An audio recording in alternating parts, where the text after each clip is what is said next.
Hoje a gente vai mergulhar na análise de uma mensagem muito forte, sabe? Ela foi enviada para uma comunidade antiga que tinha toda uma fama de ser viva, de ser atuante. Só que a realidade era bem diferente.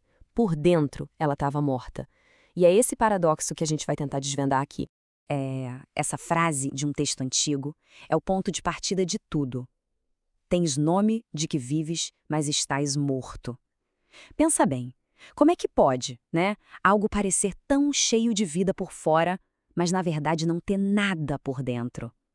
É uma pergunta que, quando a gente começa a investigar, revela umas coisas bem surpreendentes. Então, a primeira parte da nossa análise vai direto no centro do problema, essa diferença gritante entre a aparência e a realidade daquela comunidade. Uma reputação que, no fim das contas, enganava. E para explicar isso, o sermão usa uma analogia fantástica. Vamos imaginar a cena. Estamos olhando para o céu numa noite bem escura e vemos uma estrela super brilhante. A luz dela é forte, vívida, mas e se aquela luz for só um eco? A luz de uma estrela que, na verdade, já morreu há muito, muito tempo. Para a gente ter uma ideia do que isso significa, vamos pensar no seguinte: a luz é a coisa mais rápida que existe, certo? Mesmo assim, o universo é tão, mas tão grande, que a luz de uma estrela pode demorar anos, séculos para chegar até nós. Então, se uma estrela que está, sei lá, a 10 anos-luz daqui se apaga hoje, a gente aqui na Terra só vai perceber isso daqui a 10 anos. Durante uma década inteira, estaríamos olhando para uma estrela morta, achando que ela está lá, brilhando, viva. É ver vida onde só tem vácuo. E essa imagem da estrela morta, nossa, ela descreve perfeitamente a situação em Sardes. A comunidade era um sucesso, famosa por sua atividade, talvez por seus eventos, por ter um nome forte, mas por dentro o fogo já tinha se apagado.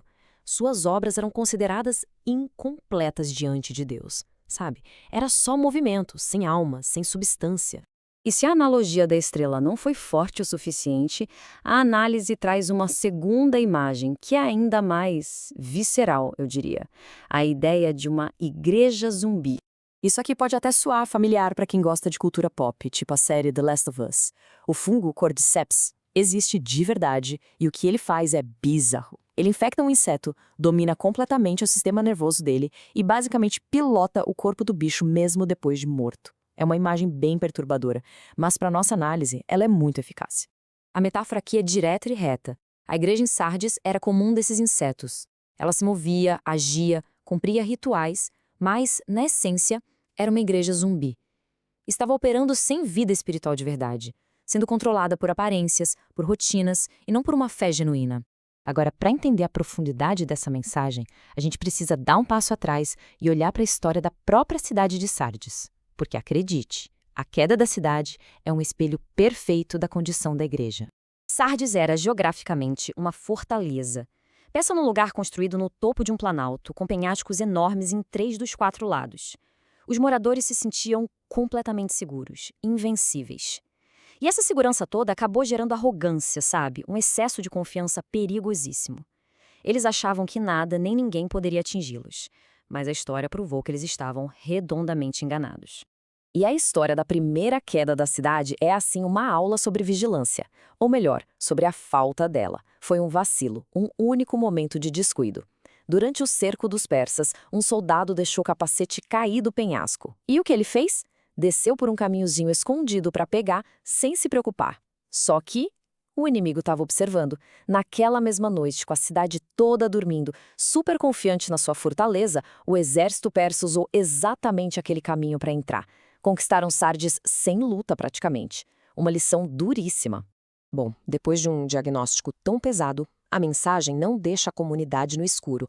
Ela oferece uma receita, uma prescrição, um chamado urgente para despertar, dividido em 3 ordens bem claras. A primeira ordem não podia ser outra. Seja vigilante. E isso não era um conselho vago, abstrato. Era um eco direto, uma lembrança da própria história trágica da cidade. Do mesmo jeito que os guardas de Sardes dormiram no ponto, a igreja tinha adormecido espiritualmente. E o perigo, claro, era iminente. Logo em seguida vem o segundo comando: fortaleça o que resta. Isso é interessante porque mostra que nem tudo estava perdido. Ainda existiam algumas brasas, sabe? Fagulhas de vida espiritual que estavam prestes a se apagar. A ordem era essa. Corram, protejam essas brasas, alimentem o fogo de novo antes que seja tarde demais. E por último, um comando triplo: lembrar, guardar e se arrepender. Era uma chamada para voltar às origens, para lembrar dos ensinamentos fundamentais que um dia eles receberam. Depois, para guardar essa verdade com unhas e dentes. E, finalmente, para mudar de rota, para se arrepender de verdade. Para fechar, a análise mostra que, mesmo nesse cenário sombrio, existe uma esperança. Mas não era uma esperança para todos, indiscriminadamente.